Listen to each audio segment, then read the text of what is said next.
네, 안녕하십니까. 글로벌 모니터 김수원 대표입니다. 자, 오늘은 하반기에 상장을 추진한다고 하는 티몬 이야기를 한번 해보겠습니다. 티몬이 하반기에 그 IPO를 해서 이제 그 증시에 상장을 추진한다고 하는데, 또 일각에서는 뭐 이커머스 업계의 경쟁이 워낙 격화되고 있지 않습니까? 뭐 쿠팡이나 네이버나 또 카카오, 또 이베이 코리아의 틈바구니 속에서 티몬이 경쟁력이 없기 때문에 결국은 티몬은 매각될 수밖에 없다, 매물로 나올 것이다, 이런 전망도 있습니다.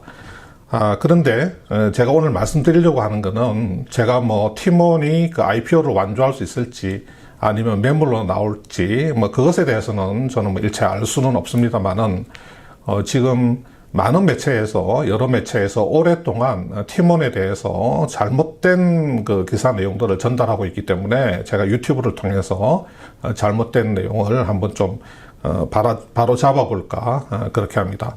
우선은 요즘 많이 나오고 있는 티몬에 대한 기사를 하나 자료를 통해서 그렇게 보시겠습니다. 이런 기사가 많죠. 자료에 보시면, 자, 매각이냐, IPO냐, 티몬의 IPO 완주 가능성이 높은 이유, 이렇게 되어 있습니다. 5월 12일 날 나온 기사인데요. 자, 내용을 보면, 티몬이 올해 2월에 3,050억 원 규모의 교환사채 EB를 발행했다.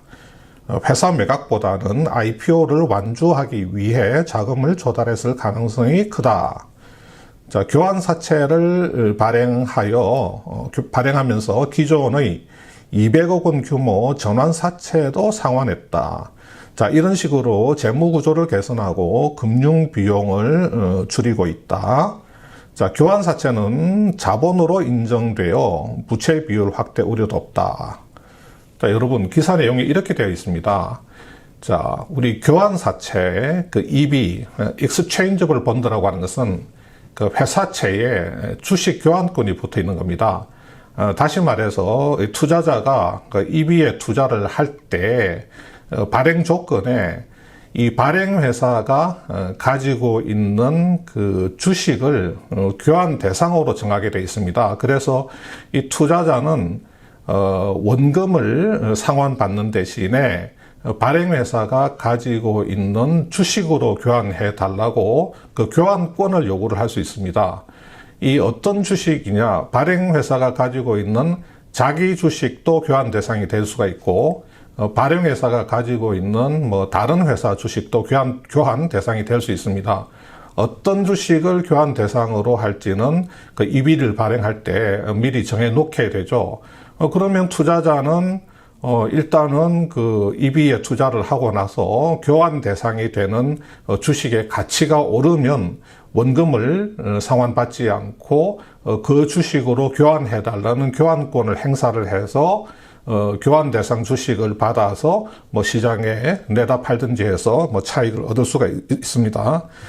그러면 이 티몬이 3,050억 원의 그 교환사채를 발행한다는 이야기는 어떤 이야기냐면, 이 티몬이 3,050억 원의 자기 주식을 가지고 있든지 아니면 다른 회사 주식을 3,050억 원어치를 가지고 있어야지 자기 주식 또는 다른 회사 주식을 교환 대상으로 해서 3,050억 원의 교환사채를 발행을 할 수가 있는 겁니다.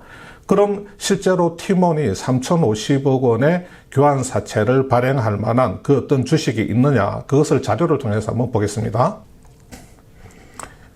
자, 보시면 티몬의 주주는 그 몬스터홀딩스, 자, 사모펀드가 그 티몬의 주주가 되기 위해서 만들어 놓은 페이퍼 컴퍼니죠. 그러니까 이 몬스터홀딩스가 법적으로는 티몬의 최대 주주입니다. 지분율 98.38%, 그 다음에 NHN이 1.62%, 이렇게 해서 100% 지분이 유지되고 있습니다. 99만 9,317주죠. 다시 말해서 티몬은 자기 주식을 단 한 주도 보유하고 있지 않다, 뭐 이렇게 파악이 됩니다. 자, 두 번째로, 그러면 티몬이 가지고 있는 다른 회사 주식은 뭐가 있느냐? 자, 온다라고 하는 회사 주식이 있습니다. 그 다음에 스마일 벤처스, 그 다음에 스포카, 스포카는 뭐 저도 뭐 하는 회사인지는 정확하게 모르겠는데요. 온다스마일 벤처스, 스포카 이 세 회사의 지분을 다 합쳐봐야 16억, 11억, 18억에서 얼마죠? 예, 45억. 장부가 기준으로 총 45억원어치 밖에 안 됩니다. 자, 자기 주식은 없고, 그 다음에 다른 회사 주식은 장부가 기준으로 40억, 불과 45억 밖에 안 되는데, 이 정도 상황에서 3,050억 원의 이비를 발행할 수 있다. 그 가능성은 거의 없다. 이렇게 볼 수가 있겠습니다. 자, 그럼 여러분, 아까 그 기사에서 어떻게 이야기를 했냐면, 이비는 자본으로 분류되기 때문에, 부채 비율 그 확대도 되지 않는다. 부채 비율이 커지지 않는다. 이렇게 이야기를 했습니다. 그렇지 않습니다. 이비는, 자본이 아니라 부채입니다. 다만, 그 EB 발행 금액 중에서 아주 일부 금액을 자본으로 분류할 수 있으나 이것은 약간 특수한 조건에 해당되는 EB에만 가능한 이야기입니다. 그래서 그냥 EB는 기본적으로 부채다, 채무다 뭐 이렇게 생각을 하시면 됩니다. 우리가 EB를 자본으로 분류할 수 있는 경우는 예컨대 그 영구채 EB, 뭐 영구 EB 같은 경우는 자본으로 분류를 할 수가 있습니다. 자, 영구 EB 같은 경우는 예를 들면 뭐 만기를 30년으로 정하고 만기가 되면 발행회사 마음대로 계속해서 연장을 해 나갈 수 있는 조건이 붙어 있고 그 다음에 이 상환권도 발행회사가 가집니다. 그러니까 발행회사가 마음먹기에 따라서 그 상환할 수 있는 권리를 가지는 이런 여러 가지 특수한 조건이 붙은 그 장기 채권, 적어도 이제 만기 한 30년, 20년 또는 30년 정도 되는 이런 그 영구 EB여야지 자본이 되는 것이지, 만약에 일반 EB를 자본으로 인정을 해준다고 하면 뭐 예컨대 자기 주식이나 아니면 다른 회사 주식 좀 가지고 있는 회사들은 전부 그 EB를 발행을 해서 자금도 마련하고 자본도 증가시키는 효과를 얻게 되겠죠. 그래서 일반 EB의 경우에는 이걸 자본으로 분류한다. 이것은 이제 완전히 틀린 이야기가 되겠습니다. 이 팀원의 저는 차라리 기자들에게 팀원의 법인 등기부 등본을 떼볼 것을 권합니다. 팀원의 법인 등기부 등본을 떼면 아마도 그 유상증자 기록이 있을 수가 있습니다. 올해.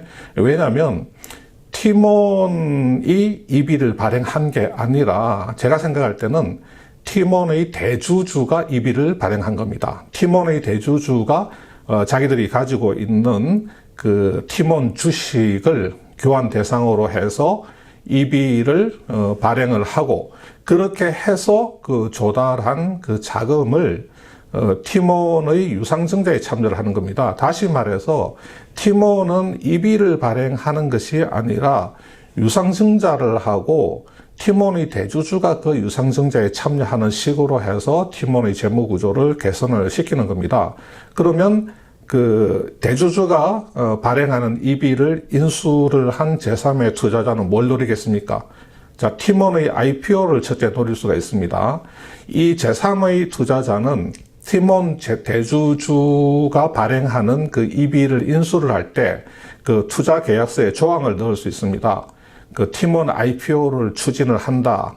이런 조항을 넣을 수가 있습니다. 만약에 팀원 IPO가 안 되면 이 제3의 투자자들이 대주주 측에 풋옵션을 행사를 해서 대주주 측이 이 투자자들의 그 EB를 다시 되사가는 원리금을 주고 되사가는 그런 조건이 붙어 있을 가능성이 매우 높습니다. 그러니까 제3의 투자자는 그 팀원의 IPO를 통해서 팀원이 증시에 상장을 하면 팀원 주식을 팔아서 그 전에 그 팀원이 이 상장되기 전에 이 교환사채를 팀원 주식으로 교환을 하겠죠.